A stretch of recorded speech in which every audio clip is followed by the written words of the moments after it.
Hello student. In this video, we will discuss what is the main cause of friction and the different type of friction. In our previous video, we have learned that what are the factors which is affecting the friction. Once again, I repeat that factors. Once again, I repeat the factors. Friction depends on a material's properties such as roughness, how clean the surface are, and other factors. Friction depends upon two factors. Number one, nature of the surfaces in contact. The smoothness of the surface is decrease the force of friction, and the roughness of the surface increase the force of friction. The second factor which is affecting is how hard the surface press together. So that will be factors which is affecting the force of friction. Now the third factor is also there which is play a very important role, that is known to be the weight of the body. Friction is caused by the irregularities on the two surfaces in contact. Even those surfaces which appear very smooth have a large number of minute irregularities on them. Irregularities on the two surfaces lock into one another. When we attempt to move any surface, we have to apply a force to overcome interlocking. On rough surfaces, there are large number of irregularities. So the force of friction is greater if a rough surface is involved. Through that, what we need to understand that friction mainly caused by the irregularities between the two surfaces.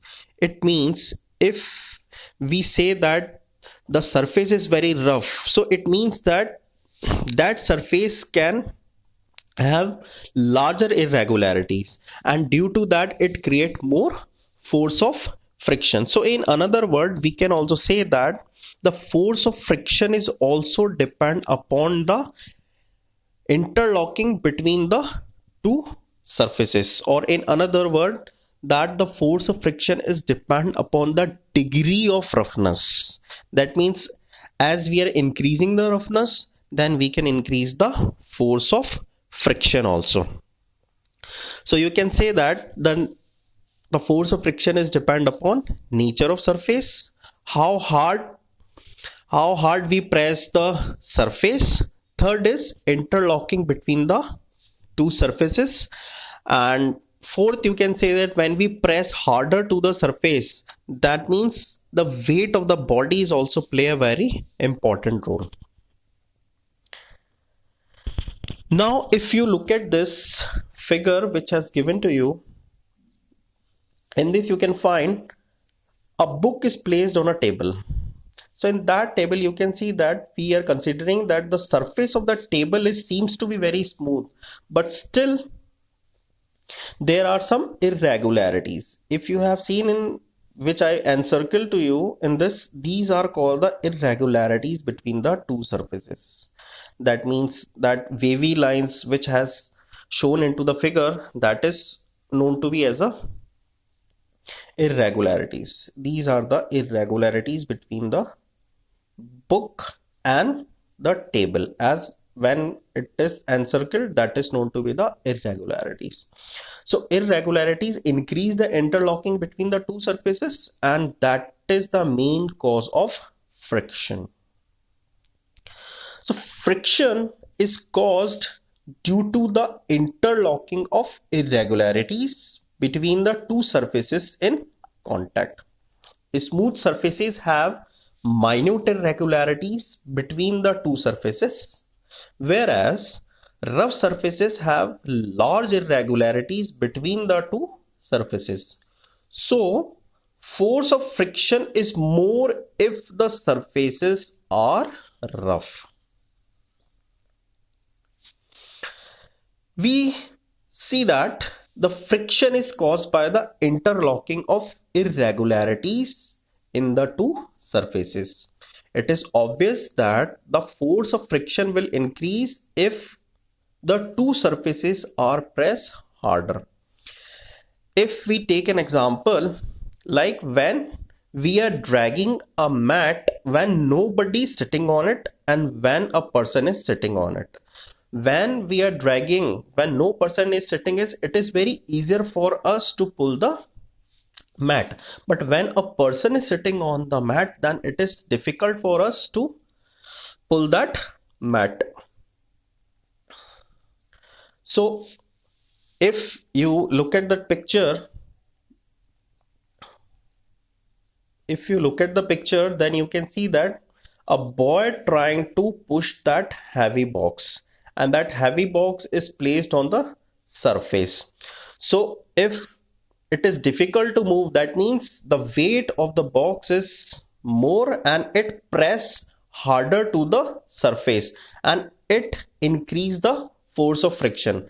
That's why when that boy had to push that box, it becomes harder for him. So we have to keep push that box in that direction. If we recall our some experiences, when we have to move a heavy box from one place to another, like it has shown to the previous picture, this is the figure 12.6, in which boy tried to move that box. Sometimes we feel that when a body in a rest position, then we had to apply more force. But if a body in a motion, and if we just push a little bit, then the body is easily to move. So here there is an important point is also we noted that if a body in a rest position, then its force of friction is more. If the body in a motion, then its force of friction is less. That means with a little effort we can move the body very easily when it is in a motion. But if the similar body in a rest position, then we had to apply more force on it. So it concludes that when a body in a rest position, then there is a more friction, and if a body in a motion, then there is a less friction. Now if you look at this picture, there are the two blocks as given to you. What are the two blocks as given to you? In first picture there is a heavy box, and in the second picture there is a little bit lighter box. So as we know that heavy box has more weight, that's why it will press more harder. That means the frictional force between the block and the surface is more. Whereas where we look at the lighter box, then the frictional force between the lighter box is less. Why? Because it not press as harder as the first blocks. This is first block which we consider as a heavy box, and second block which we consider as a lighter box. So heavier box is pressed harder to the surface, whereas lighter box press a little bit less harder to the surface.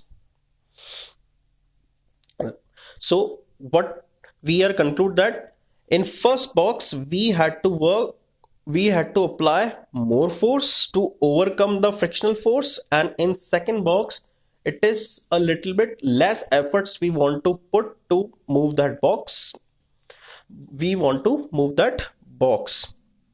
So it concludes that the force of friction is depend upon the weight of the body. Again, I repeat to you what are the factors which is affecting the force of friction. Number one, that is called nature of surface. That means rough surface or smooth surface. Second is how much the interlocking between the two surfaces. That is the second factor. And third factor here is the weight of the body is also affecting the force of friction. Now we will, according to this all discussion, we will understand how many type of frictional forces are there. The force required to overcome friction at the instant an object starts moving from rest is a measure of static friction. This is the definition of static friction. In other words, we can say that what is the static friction? When we measure the force, when body just start from its rest position, that measurement of force is known as a static friction. On the other hand, the force required to keep the object moving with the same speed is a measure of sliding friction. That means when body in a motion, or in another word, we can say that when body is sliding to another surface, in that condition, if we measure the force of friction, then that force of friction is known to be as a sliding friction.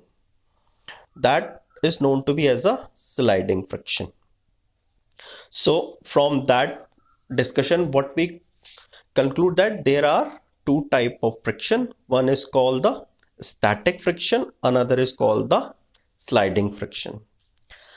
When the box starts sliding, the contact points on its surface do not get enough time to lock into the contact points on the floor. So the sliding friction is slightly smaller than the static friction. If we are taking an example of heavy box, when the heavy box in a rest position, then the force of friction which is applicable between the heavy box and the surface, that is known to be the static friction. But as soon as start we start moving that heavy box, then the frictional force between the surface of the box and the surface, that is known to be as a sliding friction. In the last line, it is mentioned that the sliding friction is slightly smaller than the static friction. The explanation has given in the above lines that when we are start pushing the box, then the contact between the two surfaces are not get enough time to interlock each other. That's why it is very easier for us that we can slide the box very easily. Or you can say that when boxes come into the motion, then we require less force, and when it is in a rest position, then we require more force to overcome that frictional force. There are three main types of friction. They are static friction, sliding friction, and rolling friction. Once again, I quoted to you the definition of static sliding, and there is a third category of friction is also there, which is called the rolling friction. First, static friction is the friction exerted on an object at rest. Second, sliding friction is the friction exerted when an object slides over a surfaces. Third is rolling friction is the friction exerted when an object rolls over a surface. Like if you have seen the first picture, a man tried to pull a box. So that is an example of static friction. In a second example, when a boy slides over a slide, then that is an example of sliding friction. And in the third example, where you have seen on an inclined plane a cylindrical body is roll over it, that is an example of rolling friction. In all these in all these friction, the static friction is more as compared to the sliding friction and rolling friction. Then sliding friction is greater than the rolling friction, and rolling friction has got the less force of friction as compared to the static and sliding. That is the sequence of these three type of force of friction. That means static friction is greater and rolling friction is minimum. Which is the maximum friction? Static friction is maximum and rolling friction is minimum, and sliding friction in between them. So that is the explanation of what is the main cause of friction and what are the factors which is affecting the force of friction and what are the types of friction. So in the next video we will discuss the remaining topic of this chapter. I hope you understand the topics. Thank you very much.